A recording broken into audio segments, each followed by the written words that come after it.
नमस्कार, आप देख रहे हैं हरियाणा डायरी। मैं हूं आरती देशवाल। मुख्यमंत्री नायब सिंह सैनी ने संवेदनशीलता और दूरदर्शिता के साथ पर्यावरण, पर्यटन और जैव विविधता को जोड़कर एक नई दिशा दिखाई है।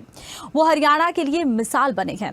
मुख्यमंत्री नायब सिंह सैनी ने श्री गुरु तेग बहादुर जी के नाम पर विकसित किए गए विशेष वन श्री गुरु तेग बहादुर वन वन्य जीव एवं जैव विविधता संरक्षण ब्लॉक का भव्य उद्घाटन किया। यमुनानगर के कालेसर राष्ट्रीय उद्यान में इतिहास रचा गया। हरियाणा के मुख्यमंत्री नायब सिंह सैनी ने श्री गुरु तेग बहादुर जी के नाम पर विकसित किए गए विशेष वन श्री गुरु तेग बहादुर वन वन्य जीव एवं जैव विविधता संरक्षण ब्लॉक का भव्य उद्घाटन किया। मुख्यमंत्री ने कालेसर नेशनल पार्क के नए मुख्य द्वार का शुभारंभ किया और 9 किलोमीटर लंबे नए सफारी ट्रैक पर सफारी का आनंद भी लिया। वे कालेसर सफारी में शामिल होने वाले हरियाणा के पहले मुख्यमंत्री बने। गुरु तेग बहादुर जी का द्वार का उद्घाटन भी हुआ है। गुरु तेग बहादुर द्वार उसका भी उद्घाटन हुआ है और उसके अलावा आज इस राष्ट्रीय उद्यान में सफारी जो ट्रेलर का भी आज शुभारंभ किया गया है। यह कालेसर की पवित्र भूमि, ये पवित्र भूमि, ये राष्ट्रीय उद्यान, ये एआई आधारित मॉनिटरिंग टावर और ट्री कैनोपी वाक और राष्ट्रीय जो स्तरीय वाच टावरों का आज शिलान्यास यहाँ पर किया गया है। कालेसर राष्ट्रीय पार्क शिवालिक पर्वत श्रृंखला से सटा घना जंगल के जो पूरे 11,570 एकड़ में फैला है। यहाँ हाथी, तेंदुआ, बाघ, सांभर, चीतल, हिरण, अजगर, मोर, कोबरा जैसे अनेक दुर्लभ वन्य जीव पाए जाते हैं। इस मौके पर मुख्यमंत्री नायब सिंह सैनी ने कहा कि श्री गुरु तेग बहादुर जी का जीवन हमें धर्म की रक्षा, मानवता की सेवा और प्रकृति का संरक्षण करने का संदेश देता है।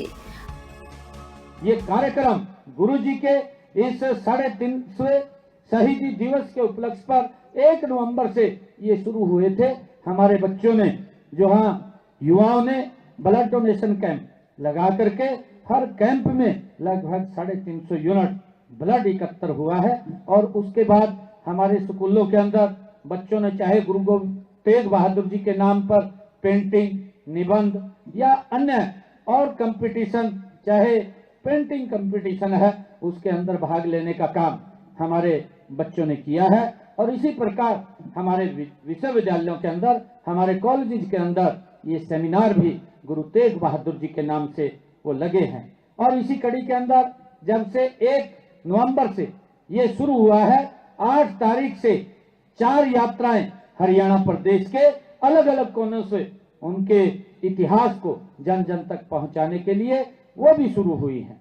हमने 8 तारीख को सिरसा के रेवाड़ी से शुरू किया और जब उस यात्रा को शुरू किया तो हमने वहां चौधरी देवीलाल यूनिवर्सिटी सिरसा के अंदर एक सेमिनार किया और सेमिनार के साथ साथ हमने गुरु तेग बहादुर जी के नाम पर एक चेयर भी स्थापित की ताकि हमारे युवा उसके ऊपर रिसर्च कर सकें और उस इतिहास के बारे में जान सकें। हमने वहां पर वो चेयर स्थापित की है।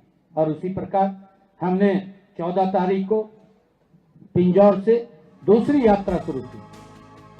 मुख्यमंत्री नायब सिंह सैनी ने बताया कि हरियाणा सरकार पर्यावरण संरक्षण को सर्वोच्च प्राथमिकता दे रही है। प्रदेश में 2014 से 2025 तक 18 करोड़ पौधे लगाए जा चुके हैं। प्रधानमंत्री नरेंद्र मोदी के मां के नाम एक पेड़ अभियान के तहत हरियाणा में पहले चरण में 1 करोड़ 87 लाख पौधों का रोपण किया गया। अरावली पर्वत श्रृंखला के 4 राज्य राजस्थान, हरियाणा, दिल्ली और गुजरात में केंद्र और राज्य सरकार की तरफ से संयुक्त परियोजनाएं लागू की जाएंगी, जिनमें हरियाणा के 5 जिलों को चुना गया। तो वहीं इस मौके पर यमुनानगर के विकास को लेकर मुख्यमंत्री नायब सिंह सैनी ने 2 बड़ी घोषणाएं की हैं।